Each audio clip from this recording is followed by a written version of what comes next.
नमस्कार सबैजनालाई मेरो युट्युब च्यानलमा हजुरलाई स्वागत छ। म आजको भिडियोमा हजुरलाई युके को स्टुडेन्ट भिसाको बारेमा स्टेप बाइ स्टेप कसरी पाउने भनेर सम्पूर्ण जानकारी दिनेछु र यो भिडियो नेपालीमा हुनेछ।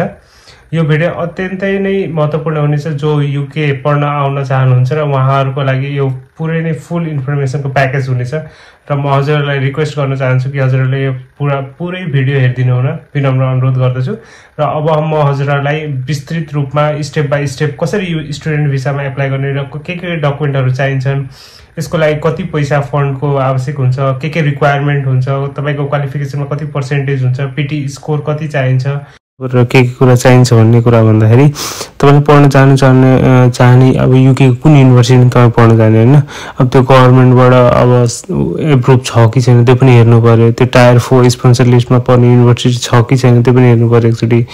अनि त्यो युनिभर्सिटीको लिस्ट निकाल्नुहोस्। त्यसपछि तपाईको कोर्स कुन हो, तपाईको ब्याकग्राउन्ड के छ, साइन्सबाट पढ्नु भएको छ कि एजुकेसन कि कमर्स, त्यही अनुसारको तपाईले चुज गर्नु पर्यो आफ्नो कोर्स। अब मास्टरको लागि हो कि ब्याचलरको लागि हो हैन।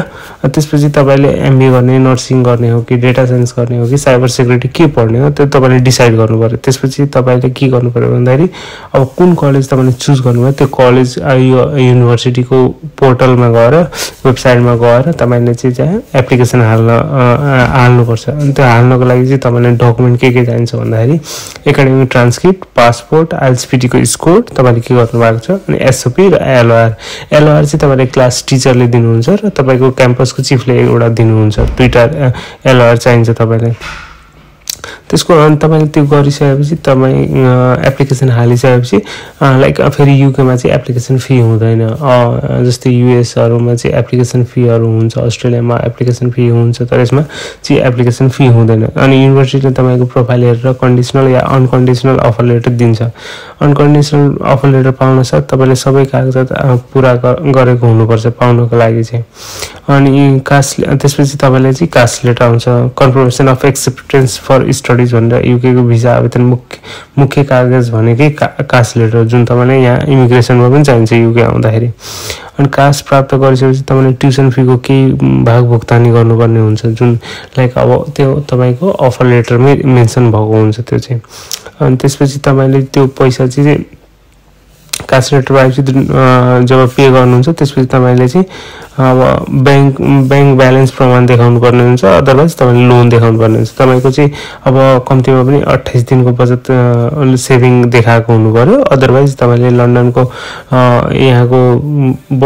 यहाँको चाहिँ खर्च अनुसार एकोमोडेसन खर्च लाग्ने अनुसारको पैसा देखाउनु पर्छ जुन तपाईको चेन्ज भइरहन्छ।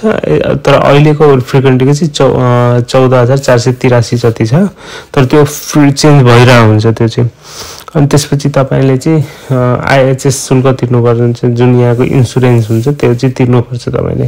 यो युके को स्वास्थ्य सेवा लिनको लागि चाहिँ इमिग्रेसन हेल्थ सर्जन भन्ने हुन्छ, सरचार्ज भन्ने हुन्छ जुन तपाईले तिर्नुपर्छ। यसको लगभग आई बिलिभ त्यही 700 to 800 आई थिंक 1000 पाउन्ड चाहिँ हुन्छ तपाईको पर एनम। अब तपाईको कोर्स अनुसार अब कति वर्षको कोर्स छ, कति वर्षको भिसा छ त्यही अनुसार तपाईले तिर्नुपर्छ। त्यसपछि तपाईले चाहिँ अब यति डकुमेन्ट गरिसकेपछि तपाईले चाहिँ भिएफएक्स मा डेट बुक गर्नु पर्यो हैन। अनि तपाईले चाहिँ अनलाइन भिएफएक्स मा डेट बुक गर्न चाहिँ त्यही भिजा शुल्क तिर्नु पर्यो जुन भिजा शुल्क चाहिँ 490 पाउन्ड छ अहिले। अनि त्यसपछि बायोमेट्रिक एपोइन्टमेन्ट भिएफएक्स ग्लोबलमा बुक गरिसकेपछि तपाईले सबै कागजात लिएर गएर त्यहाँनेरि एपोइन्टमेन्टको दिन गएर बुझाउने। अनि त्यसपछि उनीहरुले स्क्यान गरेर तपाईको बायोमेट्रिक गरेर अनि तपाईलाई पठाइदिन्छ। अनि त्यसपछि बायोमेट्रिक गरिसकेपछि तपाईले चाहिँ कुनै युनिभर्सिटीले चाहिँ क्रेडिबिलिटी इन्टरभ्यु लिन्छ हैन, अनि कुनै युनिभर्सिटीले चाहिँ इन्टरभ्यु लिदैन हैन।